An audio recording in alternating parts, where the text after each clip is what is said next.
Andy, it's always fascinating to have you on. We have one last guy I want you to talk to.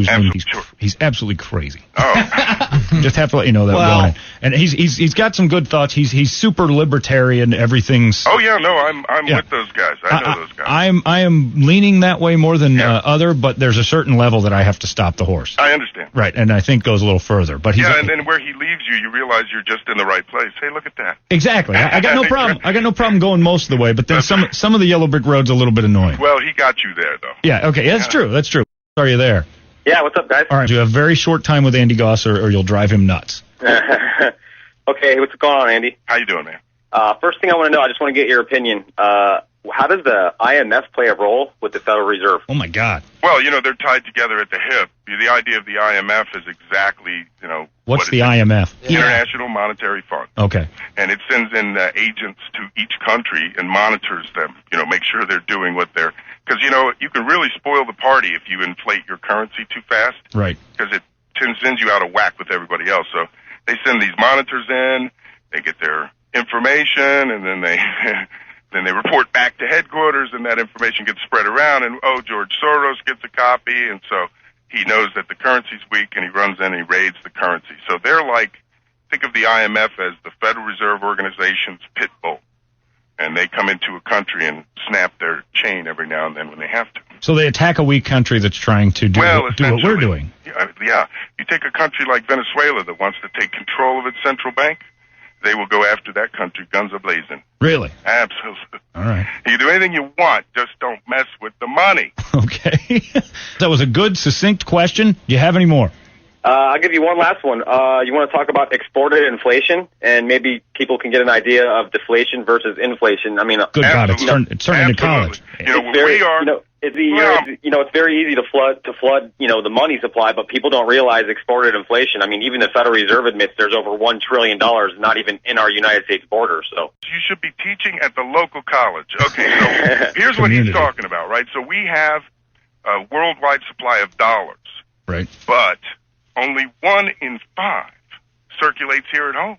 So with the other 4 in other countries robbing them of their productive wealth, the inflation effect of that $5 or doubling of the money supply isn't all felt immediately at home. It's exported to other countries. We export our problems. So no, we don't. We steal their wealth. That's how we steal their productive capacity. That's how we, in the name of we, my head hurts. Federal Reserve runs the world. You're making our heads hurt. Sorry. And you know what's worse is now you've got like Farrakhan's side guy sitting there.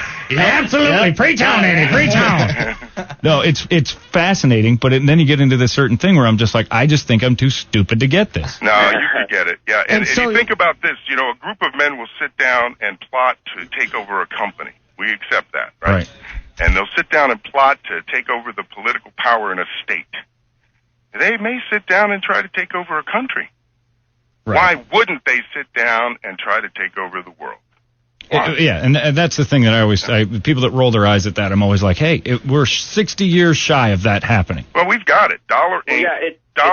It doesn't even matter if we believe it. They believe it. The people that are doing it believe it, and that's all that matters. Yeah, never mind that. It's done, guys. See, this is, again, when I wrote The Secret World of Money in 1996 and made all of these predictions, that was now, now it's history. Yeah. 80% of the world's trade. Back then, everyone was talking about the euro, right? Right. That was going to be the competitor. No way. It's toast. The dollar has taken over the world, and every time there's a crisis, people run to it.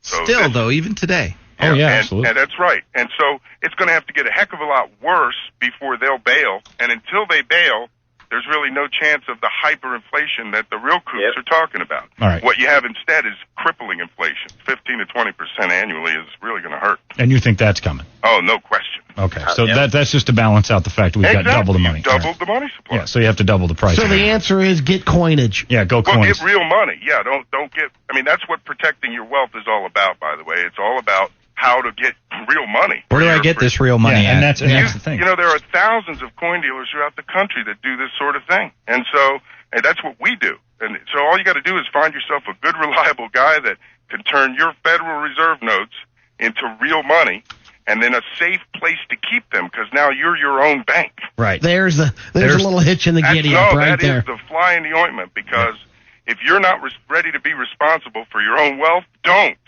buy gold and silver coins, because you have to store it so somebody can't conk you in the head and take it.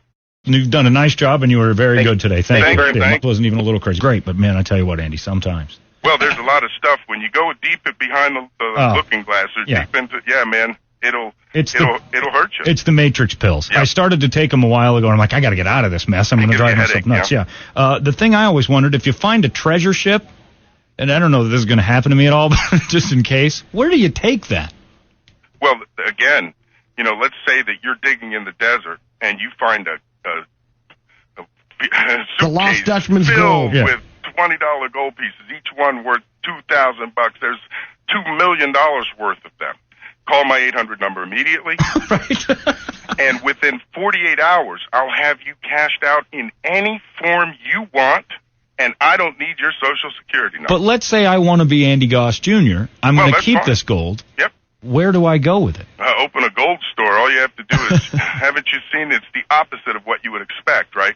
The airwaves are flooded with ads to do what? Buy gold. Buy gold. Not sell you gold, but buy your gold. That's true. There are billboards, signs in stores. There is such a demand for it that you wouldn't have to do much to sell gold, especially old gold coins. I'm serious. Just a couple of three phone calls and you'd be done. Andy, you're always fascinating. We got to go. But Thanks, your brother. website is andygause.com. Yeah, or Facebook, Andrew Gause. Hey, hit me up. I post a lot of stuff up there. Awesome. And as always, we do a show that is so totally different than these interviews with you, but man, I couldn't get enough of these. I could talk to you for days. I appreciate you going out of the format. You guys are the best, and without people like you spreading the word, nobody would know a thing. You're the man. Andy, thank you so much, man. Thank you. All right, we'll talk to you later. Andy Gause, everybody. It's worth your time just to look into that stuff, because it is fascinating to think about your money. So what walk it on is. your house and buy gold. Yeah, now I'm fascinated by that advice, and it makes sense. It's Because stuff you're the way taught he put not it, to think that exactly. way. Yeah, we're going to take a break. But to take your credit cards, if it's a reasonable amount and gold grows faster than the percentage. Doesn't that make total sense? I'm in a hamster wheel right now. I know. But he's right. You buy it. What do you should just keep it at home?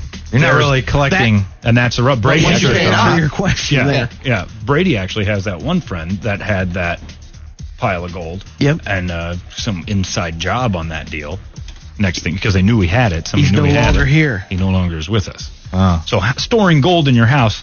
You just, if you haven't, Not you don't overly let safe. anyone know. Don't let anyone know. How about that? That's fascinating. And he's not saying, get rid of everything, do that. It's always And does fascinating. he just go to hear a around and different use the approach. paper notes to buy stuff? Sure. Yes. Yep. But gold right now, isn't this the worst time to buy gold? No, but that's what he's saying. Like right now, It's at a high. all-time high. But the key on gold, it never loses value. But as no the matter dollar what. devalues, the gold. Yeah, it will. doesn't That's what matter you have the to look dollar at. value on Yeah. it. It'll always have a value. Yeah. Right. I understand that. Yeah. But if I'm going to buy gold, I should have bought it A little while ago, 3-4 you years should. ago. It's You would different have than a more- house, because if you buy gold at $1,000 now, it's in relation to the value of the dollar at the current time.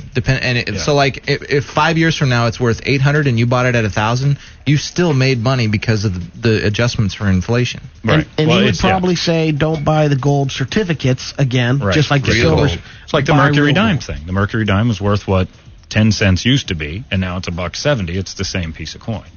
So it adjusts with the inflation. So it's fascinating, and it's actually real money. Oh, it's the stupid Alice in Wonderland. I'm looking in that hole again. I got to pull my head out of that thing. I need a beer. Just go enjoy some alcohol and television. That's what I'm good at.